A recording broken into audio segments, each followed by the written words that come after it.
Hello, everyone. Hello. Let me introduce myself. I'm Andy Nestingen, the chair of the Department of Scandinavian Studies here at the University of Washington. And it's such a pleasure to see all these great colleagues here assembled. So proud of our Scandinavian Baltic Department 1 region as we think of it. Unfortunately, Professor Gwinnett, our sort of North Star there, is not able to be with us at this time. Last night, Professor Diane Millian noted that the carved wood figures in the intellectual house extend their hands in welcome. Let me also say welcome. I hope the conference has begun well for everyone and you're feeling energized and ready for lots of substantive conversation. I'd also like to acknowledge that we recognize that the University of Washington stands on the lands and waters of the Coast Salish peoples, the Duwamish, Muckleshoot, Suquamish, and Tulalip, stewards of these lands and waters from time immemorial, who continue to steward land, water, and people today. Today's panel, unfortunately, needs no introduction in its urgency and relevance. And so I'm not going to go into any detail in speaking about what is to come, but go right to our speakers to allow them maximum time for Q&A at the end of their presentations. I've asked each of them to speak for 10 minutes, and we've agreed that I'll give them the one, and the before they leave the stage. And then at the end, they will come back up again, and there are 2 mics here, so I'll walk around with the mic for folks who have questions, and you can put them to the presenters at the end, so please save your questions. Our first presenter today is Daunis Auers, who is Professor of Politics and Acting Dean at the Faculty of Social Sciences, University of Latvia. Professor Auers, the floor is yours.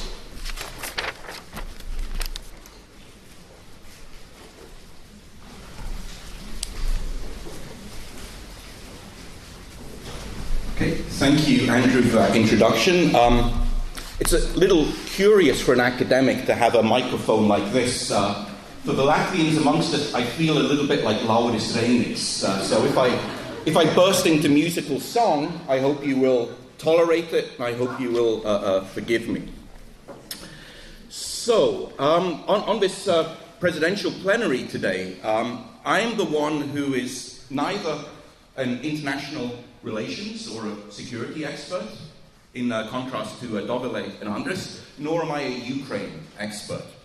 So I will limit my remarks to the Baltic states, and I will try to consider the impact of a war, going beyond the short-term impact, but try to think about the long-term impact on the Baltic states in just 3 spheres: politics, economics, and regional integration.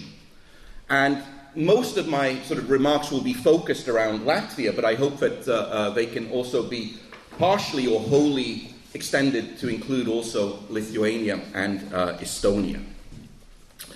So, to begin with the political impact. Well, clearly, the greatest political impact will be felt in our societies, particularly between the titular communities, particularly Estonians and Latvians, and the Russian-speaking communities.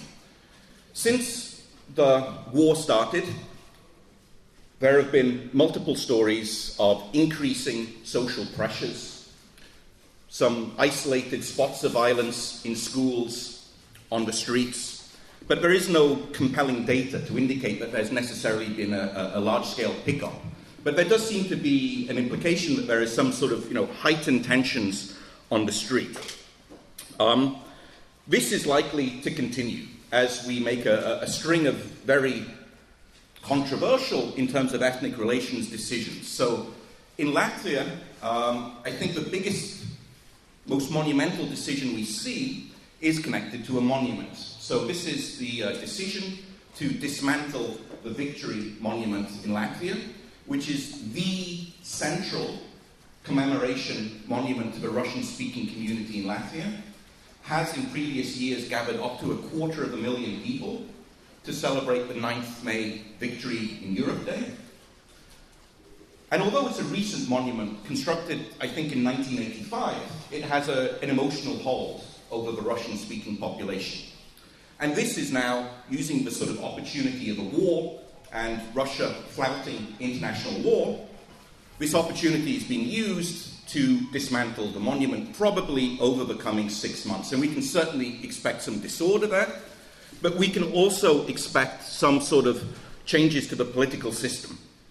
So in Latvia, over the last 15 years or so, the largest political party in parliament has been Harmony Centre, which has not been influential in terms of executive politics because there is a cordon sanitaire around the Russian-speaking party in Latvia, but nobody cooperates with it for making executive politics. But all in all, this is a relatively mild, centrist, pro-Russian speaker party. And it's collapsed in the polls over the last couple of months, and we've seen a surge in support for the Latvian Russian Union, which is a far more explicitly pro-Putin, pro-Russia political party. And it may well, in fact, is quite likely to be elected to the parliament in the future. And while there will, of course, be even more of a cordon sanitaire to keep it out of government, it will frame a different kind of parliamentary politics in Latvia. So we can expect some kind of reverberations on the political system, especially rising support for radical right nationalist parties in Latvia, so there could be more polarization in parliament over the next couple of years. In economic terms, I think the effects will be felt a little bit more immediately. Foreign direct investment has largely come to a stop over the last couple of months. A series of big investments that were planned over the course of this year, mergers, acquisitions and that type, have been paused for an indeterminate period. Also, we will likely see some big changes in the structure of foreign direct investment. Let's take Latvia as an example. So if you look at the official statistics, the biggest investor in Latvia is Sweden. So thank you, Anders Palzo and friends, for that. About 15% of consolidated FDI stock is held by Swedish investments. A couple of places down the list is Russia, at 12% of FDI. But then you go down the list and you see a curious anomaly. Cyprus has 5% of FDI. Well, I think we know where that money's coming from, right? It's probably not Cypriot investment into the dynamic Baltic economies. It's likely reshuffled cash from Russia and elsewhere. So this actually, if you combine these two elements, this makes Russia by far the biggest investor in Latvia, about 17%, so 1 in 6 euros invested in Latvia coming likely from Russia. This, of course, will change. The money will be in some way squeezed out, either frozen through sanctions or squeezed out in some other way. And with other investment not coming in, we're probably looking at a tough couple of years for Latvia, especially because east-west transit is also slowing to an accelerated halt. And this will have a particular effect on the eastern region of Latvia, where Latvian Railways is one of the biggest employers, particularly in Daugavpils.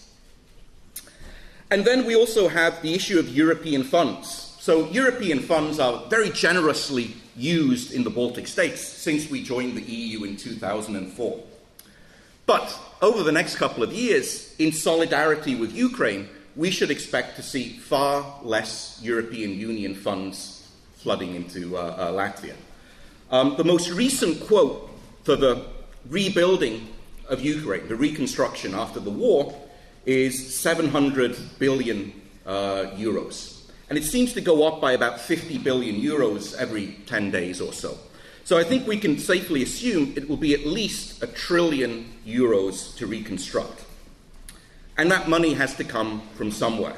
Some of it will come from Russia, although at a briefing a couple of weeks ago, a vice president of the commission told us that less than 50 billion euros had been frozen in Russian cash, which would be used for reconstruction.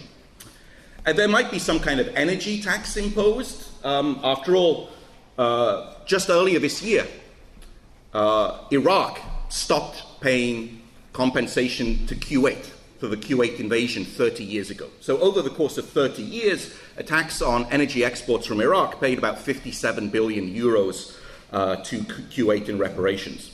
So there will be something of that, but essentially we all have to pay. That means less money for the three Baltic states coming from European Union funds for infrastructure. So all in all, the economic climate is likely to be quite harsh. And in the long run, perhaps the biggest impact might be on our regional identity. Essentially, over the last 30 years, when we talk about the image of the Baltic states, we've been talking about a kind of merging together with the Nordic countries, a sort of Scandinavization. Oh, Jesus, where did I start this one? Like a Nordicization. Like a Nordicization of the Baltic states. Now, that essentially, give it enough time, we will be something like, obviously, Estonia will be something like Finland, and Latvia, Lithuania, something like Sweden, Denmark, and so on. You know, this kind of blurry image of nice, liberal, social economies. But that's always been a little bit of a myth, in any case. And over the last few months, we've seen a noticeable shift towards East Central Europe. That the three Baltic states, together with Poland, Czech Republic, and other actors in the Central and East European region, have been cooperating together, saying, we were right, we always said Russia would do something like this, we have to go help support Ukraine, and so on. Lithuania is one of the founders of the Lublin Triangle, together with Poland and Ukraine, trying to create a sort of new source of influence in the region. And I think this is likely to continue even after the war, because in truth, we have little in common with the Nordic states. Our economies are structured in a very different way. We cooperate together in the European Union, but I've never really understood why. Because the Nordic states want to have less European Union spending, we want to have more, which is one of the sort of fundamental issues in European politics. And whenever it's been explained to me by Latvian diplomats, they always say, well, it's an aspirational thing. We want to be like the Nordics, that's why we work with them. But in cold, hard, practical terms, perhaps the future is more with Central and Eastern Europe. So I think that in the future, we maybe will see less talk of the Nordicization of the Baltics, and instead we'll see an integration, a sort of new Central and East European region emerge, especially if Ukraine is to join at some time between, well, the European Commission says it could happen as quickly as 2 years, joining the European Union. The President of France said, no, 20 years. So probably somewhere in the middle there. But eventually Ukraine will join. And together with Poland, we'll make up a new center of power in the European Union that balances, partially or wholly, Germany and France. And of course, it would be in the Baltic interest to be in this emerging, powerful bloc. So these are, I think, the domestic influences that we will see: political, economic, and regional. And I probably exceeded my time, and I'm so sorry. It was me trying to say Scandinavization. Nordicization. Okay, thank you. You want me to hang around here? Just you can just grab a chair here. Great, thank you, Professor Auers. Our next speaker is Dovilė Budrytė, who is Professor of Political Science at Georgia Gwinnett College and incoming AABS President. Professor Budrytė, the floor is yours. Thank you so very much. Thank you, everybody, for coming. And I'd like to start with a quote from one of my favorite political scientists, Maria Malza, on Russia's aggressive war against Ukraine. And this essay was published in the Journal of Genocide Research. And she argued that this war is, quote, a decolonizing moment of sorts, as emboldened Central and Eastern European states are taking a moral and practical lead in supporting Ukraine's cause and asserting their own agency. So Maria's Malza's stimulating contribution raises other questions, such as why did Russia's war in Ukraine become a decolonizing moment of sorts? How and why do Central Eastern European states, including the Baltic states, assert their agency, and with what consequences? So following the slide of argumentation, I'd like to make two major points in my remarks. Number one, that this decolonizing moment of sorts is related to the creation of new identities and new behaviors. And this war was from the start, and it continues to be about identities. It's not about NATO expansion, as some Russian propagandists used to say, but it's fundamentally about identities. And we see, obviously, important changes in European identities as Europe, together with its allies, seems to be rejuvenated to stand up for what was long considered to be Western values and ideals. However, one question remains, one question lingers, and this question is, does this so-called Western rejuvenation come with a full rejection of Russian colonialism and acceptance of the agency of the so-called peripheral actors, or formerly peripheral actors, such as the Baltic states and Ukraine? And my second point is that I'd like to explore and make sense of this unprecedented level of support for Ukraine coming from the Baltic states, focusing on Lithuania. And my argument here is that by supporting Ukraine, Lithuania is asserting its own agency and continuing a transformation from a policy taker to a policy maker that started almost a decade ago when Lithuania joined the transatlantic community. And I would like to also briefly explore some lines of internal divisions that this policy has made visible. Does indeed solidarity apply to all societal and ethnic groups, and how do different societal groups react to the policy of the solidarity? This is again going back to the theme of identities. So what about the creation of new identities and new behaviors? I think that there are multiple examples to support this argument, such as Finland and Sweden, eager to join NATO, Germany breaking its tradition of not providing weapons into conflict zones. Even in the United States, we see this kind of tacit development of bipartisanship. But again, the question probably that needs to be asked, does this transformation automatically mean getting rid of all stereotypes about Central and Eastern Europe as a buffer zone?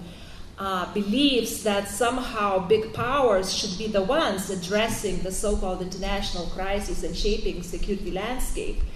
And I think that developments such as calling for the so-called Ukraine's neutrality, suggestion that Ukraine should sacrifice some of its territories for the sake of quote-unquote peace, and remaining reticence by some European countries to provide heavy weaponry, and this constant fear of not provoking Russia for fear of escalation would be all examples of not treating Ukraine as an equal member of the European security order. And it's probably, perhaps not surprising that despite the push from Central and Eastern Europeans for Ukraine to become a full member of the EU, there's still resistance from the big powers such as France, who once again are saying that it will take at least several decades for Ukraine to become the member. So do we see this division within Europe related to Ukraine? And I think that to some degree, yes. Obviously in the Baltic states, in Lithuania, Russia's war against Ukraine has been perceived as an existential threat. Lithuania, together with the Baltic diasporas, I should mention here as well, became some of the leading voices supporting Ukraine. I like quoting one of my colleagues in Lithuania who said, "We are all on the front lines now," right? And indeed, Russia's aggressive war against Ukraine has become Lithuania's, Latvia's, and Estonia's war against Russia. So I try to, make sense a bit of this identification. I think an appropriate term would be vicarious identification with Ukraine, fully identifying with its pain and suffering, and through that identification also being empowered, being able to assert your own agency in international affairs. It's probably important to remember that when we talk about the war, it's not a new phenomenon. It goes back to 2014. However, the feelings of existential uncertainty related anxieties go back to much earlier times. I study memory, and therefore I would like to also note that it's important that in the case of Lithuania and Ukraine, after 2014, similar memory regimes were established that were consolidated around the experience of previous trauma, the Holodomor in case of Ukraine, and deportations under Stalin in all cases. And I think it's very important, again, to remember memory politics, to remember the importance of historical trauma, because this helps to explain this vicarious identification of the Baltic states with Ukraine, and also emotional adoption of Ukraine's self-defense. It's not probably surprising that Lithuania in particular became one of the most forceful supporters of Ukraine, and Dalia Grybauskaitė, the former president of Ukraine, was one of the most vocal voices demanding for a greater NATO role in Ukraine. She argued forcefully that only war which has already been launched, can stop another war, and she was arguing that the people of Ukraine are fighting the war for us, and obviously this opinion was shared by many in Lithuania and other Baltic states. However, we remember that NATO refused to provide a no-flight zone and argued that, again, this will lead to escalation and potentially a direct war with Russia. Nevertheless, the Baltic states and Lithuania continue to support Ukraine, and again, when it comes to Lithuania's support for Ukraine, its military support is 100 million euros with a budget of 1.2 billion euros. So again, it's truly substantial. Again, by doing that, Lithuania is pursuing its own interests. It's asserting its own agency in international relations. It's making an emotional argument for its own security. And in a sense, Lithuania is becoming an international norm entrepreneur. So Lithuania was one of the first countries arguing for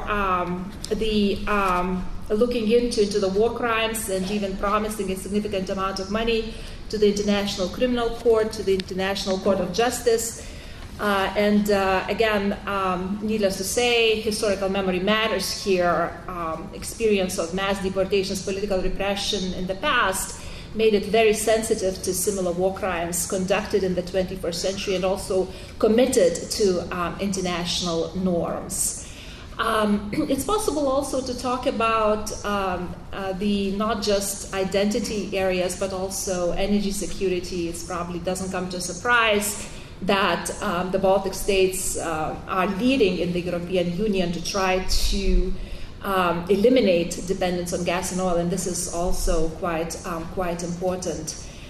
Let me also go to my point about collective traumas as being a source of internal societal divisions, especially among individuals with different perceptions of the past.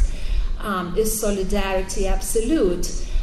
In the case of Lithuania, it's home to ethnic Polish and Russian minorities, and in the past, these minorities has been suspected of the so-called dual loyalty, harboring sympathies towards Russia, embracing a more positive view of the Soviet past. One thing that I would like to start to say immediately is that these minorities have very complex, multi-layered identities, and we definitely should not say that all of people who belong to those minorities support Russia.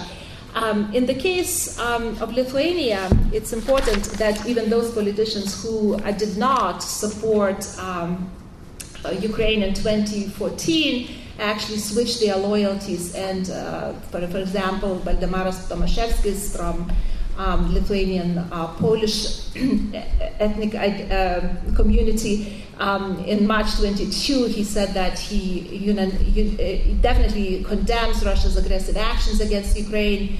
Again, there were other cases in which very clearly the societal pressure was to support Ukraine, right? So here, just like in the case of Latvia, there are also other interesting developments in the area of identity. There are also debates about getting rid of all of the Soviet-era monuments, and there are also debates what to do about Russian culture, how to relate to it, what's the correct moral position, right? So again, there are major identity shifts, not just in the international area, but domestically as well. And I'd like to conclude by saying that given Baltic identification with Ukraine's collective trauma, such discourses of othering definitely do not come as a surprise. And these new discourses mark the borders of new identities of fighting and suffering that definitely are going to last for a long time. So in that sense, I definitely agree that we are going to see some major changes regionally and domestically as well.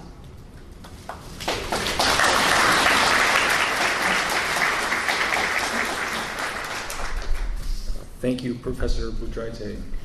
Our next speaker is Professor Andreas Kasekamp, who's the author of the award-winning A History of the Baltic States, which has been translated into several languages. Professor Kasekamp, welcome.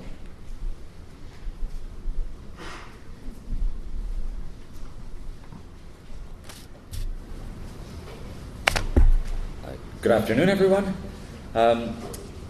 Daunis talked about domestic politics, so I'm going to talk about geopolitics and sort of the broader picture, which Dovilė touched upon also a little bit in terms of identity. But I'm going to talk about mostly NATO expansion, because many people believe that this is at the core of the conflict or what triggered the conflict. Particularly many American realists are of that opinion, which seems to sort of echo the demands of the Russian Federation when this all began. Recall, before the conflict, Russia issued a set of demands for the US to negotiate. And there were notes exchanged with no result, and they all encompass the idea of NATO further enlargement being a no-no, and not only that, that NATO should basically withdraw to its 1997 positions, meaning that the Baltic states would not have any NATO infrastructure in them, which is obviously completely unacceptable to us. But that sort of framed sort of the whole, before the conflict even started, that somehow NATO expansion is the problem. And you will find many American realists and American leftists who all sort of blame NATO expansion for being part of this. But of course, if you go back to the beginning of the conflict, which is really 8 years old, from 2014, then the issue was not NATO at all, but the quite innocent EU association agreement, which triggered the Euromaidan and then the Russian invasion in 2014. I believe, in general, that it has much more to do with identity issues that Dovilė identified. It's an imperialist war about great powers and spheres of influence. The American realists, like Mersheimer, deny all these other smaller countries, and Ukraine is not a small country. We should not refer to Ukraine as a small country, perhaps in relationship only to Russia. Deny them of any agency, as if NATO enlargement in the 1990s, early 2000s, to also include the Baltic states, was just a grand scheme planned from Washington, and it wasn't sort of the hard work and reforms and efforts and desires of the Baltic peoples to find their place amongst freedom-loving democracies, and for the first time in their history to feel secure. Prior to the Russian invasion, NATO had been proclaimed by many to be in decline or in crisis. It was just 3 years ago that French President Macron, who already got a negative reference from Daunis, though I believe it was his European Affairs Minister rather than Macron himself who said 20 years. But Macron did say that NATO is brain dead. But in fact, the war has reinvigorated NATO. And if Putin's original stated aims, of course, was to push back NATO, he has ended up with the opposite result. It comes to the Scandinavization, Nordicization of NATO, which I'll come to at the at the end. First and foremost, the reaction of NATO and its member states was to beef up their presence in the Baltic region, in Estonia, Latvia, Lithuania, and Poland. That had been their response after the initial Russian invasion in 2014. There was a decision in 2016 to set up NATO's enhanced forward presence of these multinational battalions in each of the Baltic states plus Poland. That began, the stationing of these troops deployment began in 2017. And now, in response to the new invasion in 2022, then NATO member states have been strengthening, even doubling in some cases, the British contingent in Estonia, their presence for our defense. And of course, there has been this renewed call for defense spending. As you all know, NATO has this norm of 2% of GDP, which is supposed to go to defense, and most NATO countries don't meet that standard. The Baltic states are amongst a few who do, and they have some obvious reasons for doing so. But one of the big turns, dramatic developments, has been Germany deciding, which has long resisted raising its defense spending, has announced that it will try to reach that 2% target as well. So Putin has, in fact, reinvigorated NATO. The bad news, of course, is for Ukraine that it's also been a very clearly drawn line that all of this collective defense applies to only the members who are covered by this Article 5 of that attack against one is attack against all. But if you're outside, then you're out of luck. We can help you, but we're not going to get directly involved, which has shown sort of the value of Article 5 for those who are members, and of course has nudged, as I'll come back to in the end, Finland and Sweden, who are very close partners of NATO, to actually seek membership for themselves.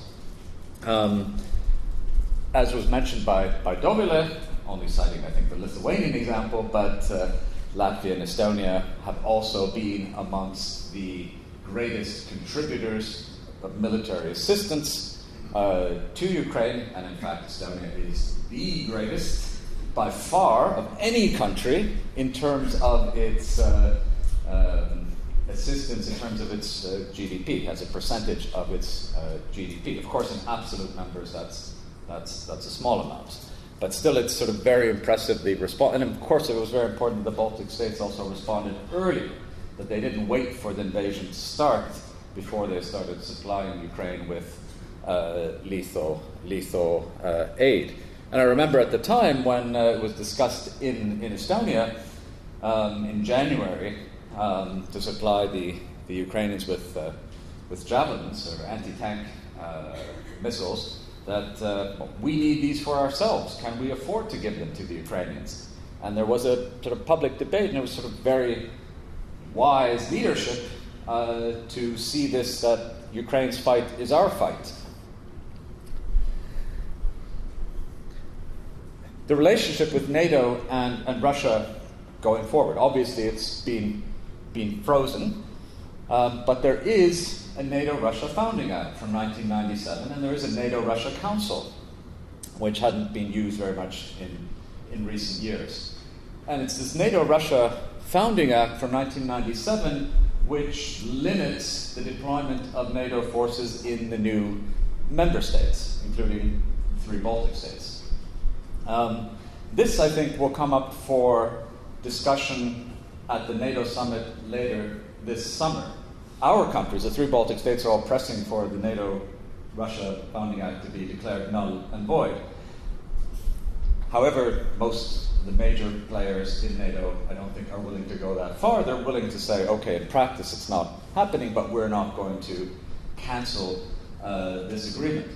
But the thing that our countries are going to be pushing for, and maybe the ambassadors might be speaking about this tomorrow morning as well, is to move from what is the NATO enhanced forward presence in our countries, which is rotational forces, to a permanent sort of defense posture, which is a very important difference, because right now what we have, of course, is a tripwire force, right? So there's basically symbolic battalions who are supposed to, if, in case of a hypothetical Russian invasion, if they come in, they would encounter all these NATO allies and thus draw them into the battle, but the Russians would probably take over a substantial amount of territory, and other NATO forces would have to come in to win this back, which would be disastrous for our territory and our people.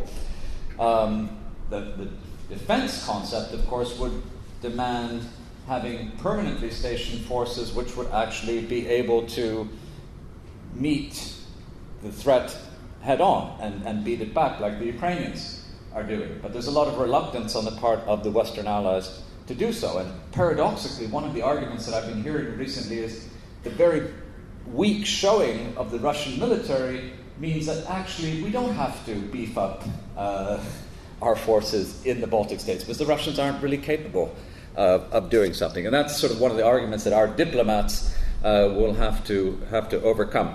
Now, the final word is about this Nordic expansion of NATO. And going back to these original demands, something that Putin probably wasn't thinking about, and the rest of the world also, is they were focused on Ukraine. No further NATO expansion.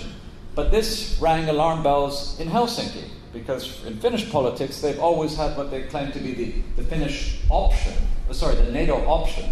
That we're not interested in NATO now, but the door is open for us when the time is right. And Putin's demand about, in principle, everyone understood to be talking about Ukraine, but the Finns understood it that this is their last opportunity. The door is being slammed for them as well.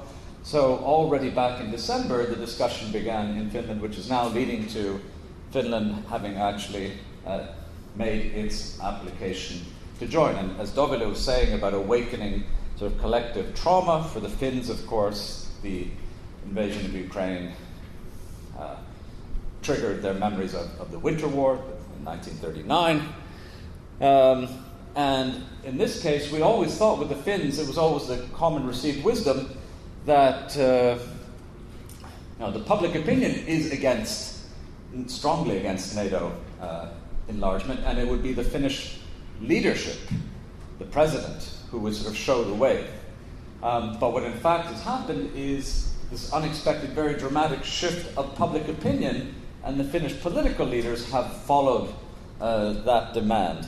And it also has pushed Sweden, which wasn't at all prepared for this. And this is the inverse situation from when Finland and Sweden joined the European Union in the early 1990s, when in fact, of course, Sweden made the decision and Finland was forced to tag along. And now it's the opposite.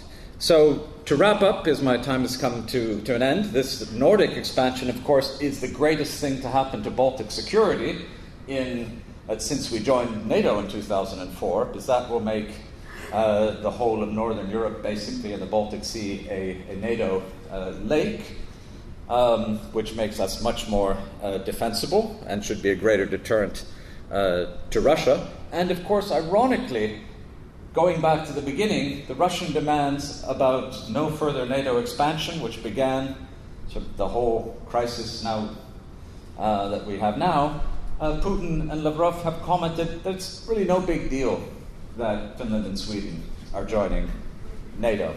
So you can always trust Putin to shoot himself in the foot in the end.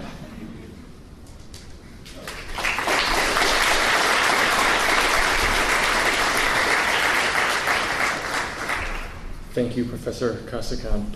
I'm going to say a few more words about Professor Laada Bilaniuk, who is a new participant at AABS. Professor Bilaniuk is in the anthropology department here at the University of Washington. Her 2005 book, Contested Tongues, Language, Politics, and Cultural Correction in Ukraine, examines the sociolinguistic situation in Ukraine to untangle ideologies and practices surrounding Ukrainian and Russian, their role in nation building.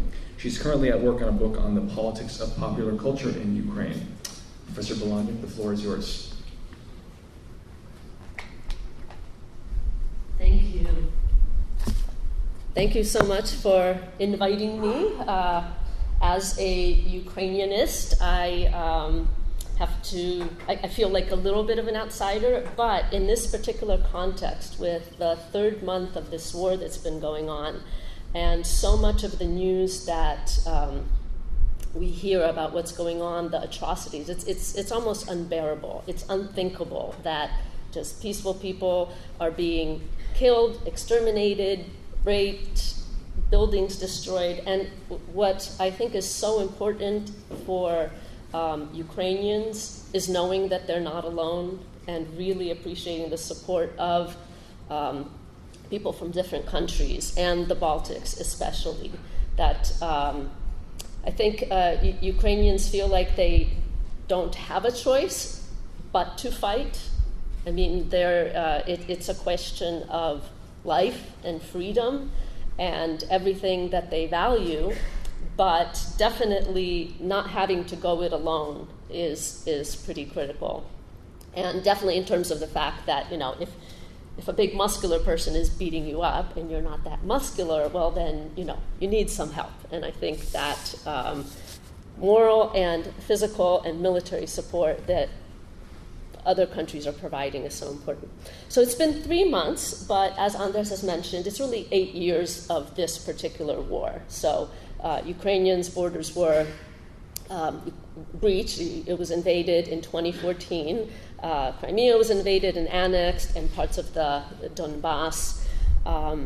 And the official reason was the European Union agreement. And yet, to really understand what's going on, it's a much deeper history to understand this. So it's really 3 centuries of conflict with occasional wars and periods of efforts to eliminate, exterminate Ukrainian language and people. So first under the Russian Empire, and then in waves during the Soviet period. And this plan for eliminating Ukrainianness has been especially made clear in recent years. So Putin has called Ukraine a fake country, said that it's really part of Russia, but those pesky Ukrainians keep insisting that they are Ukrainian, not Russian. So at this point, I guess he feels he has to resort to war. So in 2014, I think if it had gone as Yanukovych wanted, it would have been a much slower process with Russia extending its influence and counteracting any efforts to sort of revive Ukrainian and reinstate it. But this war has started, and it's not just a war of bombs and guns. It's also a war of words and rhetoric. And it seems like Putin and the Russian government have taken, their plan straight out of Orwell's 1984. By the way, 1984 is now a banned book in Belarus. You can't buy it. And sales of that book have actually gone up in Russia, but there is this new rhetoric, which is very meta-Orwellian, as one Moscow diplomat said, she tried to argue that 1984 is really about the dangers of Western liberalism, not totalitarianism. Go figure. So Orwell wrote, war is peace, freedom is slavery, ignorance is strength. And in this kind of redefinition of words and control of language, in Russia, people are arrested if they call this a war, right? That it's a special military operation. And Russian soldiers, just recently, I've been spending a lot of time following news on Telegram and other social media. They found a metodichka, a set of guidelines for how Russian soldiers should talk to the population. And one of the things that includes is they should not say that they have shot or killed or liquidated somebody. They should say the problem has been solved. So this is just more evidence that the awareness of how language and rhetoric are important in also marketing this to the Russian people and to the population they're trying to take over. In another Orwellian redefinition of reality, the word Ukrainian is defined as equivalent to Nazi. And so if Ukrainian equals Nazi, then Russians are justified in killing off Ukrainians. And this use fits right into that Побєда, the whole World War II rhetoric that sort of justifies what Russia is doing as good and has a long history. And it's especially clear in what has been called the Genocide Handbook. So it's this treatise published, written by Timofey Sergeytsev, and it was published in RIA Novosti, where he says that even the name Ukraine cannot be allowed to exist. And he wrote, Ukraine, as history has shown, is impossible as a nation-state, and attempts to build one naturally lead to Nazism. Ukrainism is an artificial anti-Russian construction that does not have its own civilizational content, a subordinate element of a foreign and alien civilization. And he says it's not enough to focus on like Ukrainian nationalist or far-right groups, because anyone in Ukraine who wants to speak Ukrainian and not be Russian and has European values maybe, is by definition a Nazi. And he writes, the terms of denazification, so since he made that equation, denazification means de-Ukrainianization, can be in no way less than one generation which must be born, grow up, and reach maturity under the conditions of denazification. And this requires the withdrawal of educational materials and prohibition of educational programs at all levels that have anything to do with Ukrainianness. So aside from physically destroying towns and killing Ukrainians, this educational aspect has also been already put into play in areas now under Russian control. So definitely in Crimea, teaching in Ukrainian was eliminated, as in the Donbass, and there are reports now in Mariupol and Kherson that there's efforts being put in, well, first of all, Ukrainian history books, Ukrainian literature books are being burned or otherwise destroyed. They've brought in already books to teach Russian history and to teach in Russian. So this plan is being put into play to get kids to learn Russian ideology as soon as possible. And current estimates are that I think it's now close to 1.5 million people who have been deported into Russia forcibly, and among them over 200,000 children, some forcibly separated from their parents, and there's like a fast track for adoption so that they can be adopted by Russian families and re-educated. So this isn't just about control over, political control over territory, but it also claims to history and an effort just to wipe out Ukraine and Ukrainians. And apparently, they thought it would be easier. And here I just want to talk about that imperial hubris, that idea that everyone should value Russian culture, that it's somehow greater than other cultures. I've encountered this with some people who just don't understand. You could be Russian. Why wouldn't you want to be, right? And I think a lot of the different cultures at Russia's borders have experienced some form of this. Now, this kind of superiority complex of Russia used to be mirrored by an inferiority complex of Ukrainians, definitely. People being ashamed of their language, feeling like they're not quite as good. But in the last 30 years, people have largely shaken that off. And many people even decide it's not worth learning Russian. If they're going to learn a language other than Ukrainian, it'll be English or French or some other language. And Russian still has a big presence in Ukraine, but there is also a growing trend of people who grew up speaking mostly Russian switching now to Ukrainian. And especially within the last 3 months, that has picked up because some people feel even more strongly about that. And I should also point out that in my research, I've interviewed ethnic Russians who have also switched to Ukrainian because of their ideological commitment to Ukraine as a country and its values. Okay, so how is it that Russians are so supportive of this war? This superiority complex, it seems to go pretty deep. And I remember one instance, like 14 years ago on Sakhalin Island, I was talking to a scholar who, I mentioned Ukrainian literature, and he was like, but there is no such thing. So he doesn't know Ukrainian, and he denies the existence of Ukrainian literature. And a Korean woman that I met, selling food on the street, and I mentioned I was Ukrainian, she was like, khokhlushka, so, using a derogatory term. So even far away in Sakhalin Island, Russian citizens sort of, that what they know about Ukraine is that it should be not respected. So to conclude, I wanted to bring up one other aspect, that this discounting of culture other than Russian is not limited to outside of Russia's borders proper.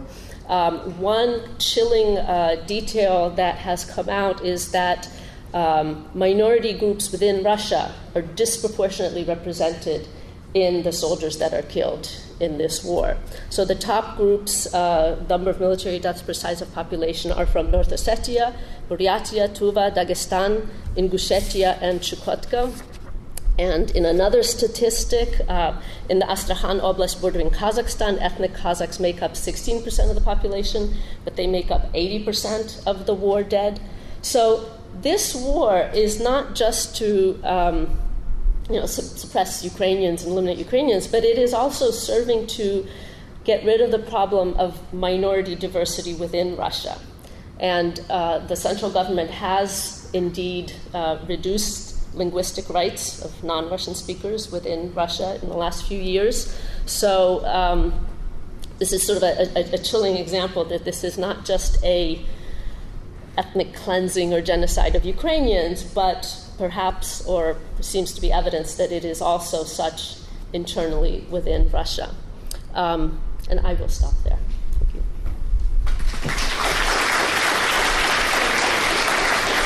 Thank you so much. I'll invite three other presenters to just step forward. Why don't we have folks stand at the front here, and I will give you the microphone. I feel like I should go, Stefania, mama moja, Stefania. Well, I mean, I'm doing Laura's remix if you want to do that. All right. Thank you very much. Let's give our presenters a round of applause. All right, I have a second mic here, and if anyone has a question, I'll just come to you with the microphone.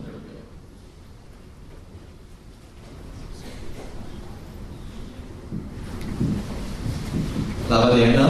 Latvian, AABS. My name is Auers. I'm a columnist at Post-Dimas, an Estonian newspaper, and a member of global advocacy group Stand Hong Kong. So my question is actually zooming out of the geopolitics and the question of NATO. I would like to focus on the vulnerability of global democracies. So speaking from my personal experience, I witnessed 2014 Russian aggression on Ukraine. 2015 I was in Daunis. I saw how the civilians' lives were suffering, and then 2019 my native town Hong Kong, seeing the fallout of the international rules-based order because Hong Kong was an international financial center, and then on the 24th of February, I was, waking up at 6 o'clock, getting so excited for the Estonian Independence Day, seeing the raise of the Estonian flag, and then I saw this announcement of the formal invasion of Russian aggression on Ukraine.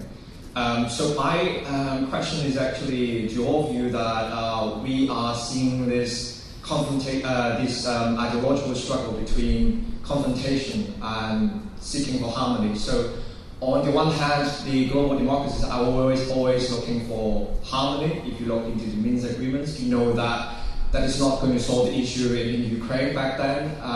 You know that the recognition of Donbass autonomous status is not going to help Ukraine at all. And the European powers were also, always pushing for that peace agreement.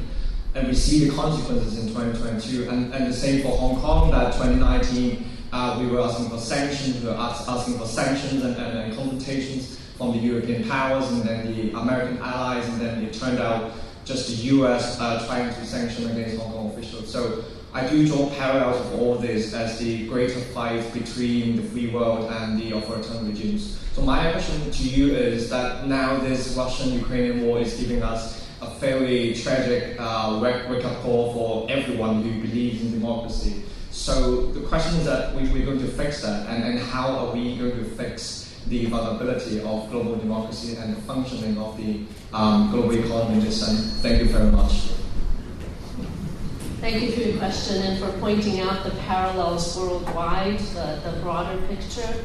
And before I turn it over to my colleagues here, I guess I'll say that I see this as a sort of loss of innocence, the belief that we can create harmony, that we can negotiate, that we can do things peacefully. Unfortunately, I feel like that I have learned that doesn't work, because if you're trying to negotiate with somebody who lies blatantly, who does not keep the agreements that they sign, and then decides to wage war, that it's very depressing, but it seems that, sanctions, which also hurt physically, materially, as that makes people suffer, and then, helping fight back in the areas where there is actual bombing. But how do we solve it? I don't know. Maybe somebody here has better answers. It's definitely a very important question, right? I mean, we also have to take other developments into account, such as this global backsliding of democracies that I think you were alluding to. I kept thinking about, and this is obviously President Biden also talks about, the confrontation between global democracies and authoritarian regimes. I'm a little bit skeptical about that because, again, if you look at what's happening in the global South, in particular India, right? I mean, it's not really falling into the line that the United States would like it to fall into. So definitely, I would refer to the situation maybe more as Western rejuvenation. I wouldn't say that, again, we are seeing this kind of global fight between the good and the evil. But at the same time, I would like to mention one thing. I think for the future scenario, it's very, very important to think about the health of democracy in the United States. And there are obviously some tendencies, some issues associated with the past that we would perhaps not want to see repeated in the future. So I think that, referring to your question, what to do, how to strengthen it, I think there are things that, again, even those of us who live in the United States can do to strengthen democracy locally because it's essential whether the United States will lead, again, this emerging global security situation. Since you mentioned the United States, one thing that I left out of my presentation when I talk about the rejuvenation of NATO and why we have the war in Ukraine now is because Trump is not in office. It's not that Trump would have prevented the war, quite the opposite. Of course, if Putin was betting on Trump securing a second term, then there wouldn't have been a need for a war because he could have pocketed the gains without much resistance, and NATO would have been undermined from the inside. So I very much agree with the fact that strengthening democracy in this country is a very important. The US has always been a beacon of light for the rest of the world, and so it is very important that the US gets its act together. But I think it's more helpful to look at, rather than this framing this in this rather dramatic values-based democracies versus authoritarian regimes. That's sort of very easy to understand and grasp, and it's sort of idealistic. It's more about the rules-based international order, which is being violated by Russia, by China, and others. So and that's a much wider platform. As we start talking about democracies and autocracies, then most of the world's countries aren't democracies, and there's a lot of autocracies.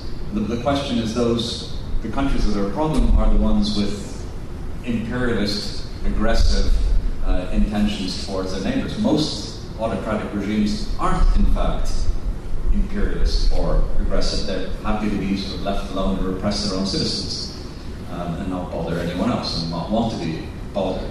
So it's much easier to sort of build an alliance globally when we talk about a rules-based international order, with respect for other countries' borders, rather than framing it in terms of democracies versus authoritarians. Well, rather than addressing the question now, I would encourage you all to come to our panel tomorrow, where Andris and I will be speaking about democratic backsliding in Europe and the possibility of contagion to the Baltic states, where we will touch on these issues. I wish I knew which room number and time, then it would be perfect, but I don't. 3 stars for the briefest answer. Very, very good. We have time for one more question.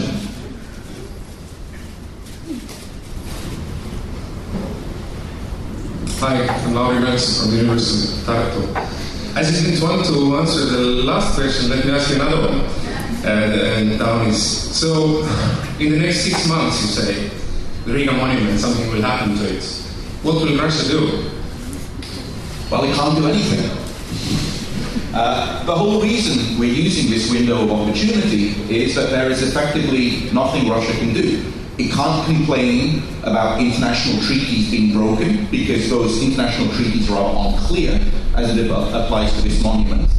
It used to be the foreign ministry in Latvia that said you can't touch it, it will cause us all kinds of problems, without really legally explaining what those problems are. The foreign ministry no longer has objections. Militarily, I think we can all see there's nothing that Russia can do. Diplomatically, it's already isolated. For those of you who've been to Riga recently, there's a sort of permanent display of opposition outside the Russian embassy, including a very nasty but pleasing huge poster of Putin as a bloodthirsty tyrant in the sort of skull, which hangs directly opposite the embassy. And it's the height of the building, and all the diplomats have to pass it as they enter the building. So, really, there's nothing they can do diplomatically, and economically, they've already pretty much done everything that they can with redirecting transit traffic to ports in the north. We're already weaning ourselves off Russian energy imports. And pretty soon we will have very, very minimal economic ties with Russia. And that's why this is such an opportune moment to rid Riga of this monument, which really, when it comes to ethnic Latvians, there's huge support for removing this monument. But there will be some social tensions that come as a result. But this is just a unique moment in time where something can be done on this issue. I'm not sure if my colleagues want to. Well, with that, we have reached our time. It's 1:45. Join me in thanking our splendid panelists for a great conversation.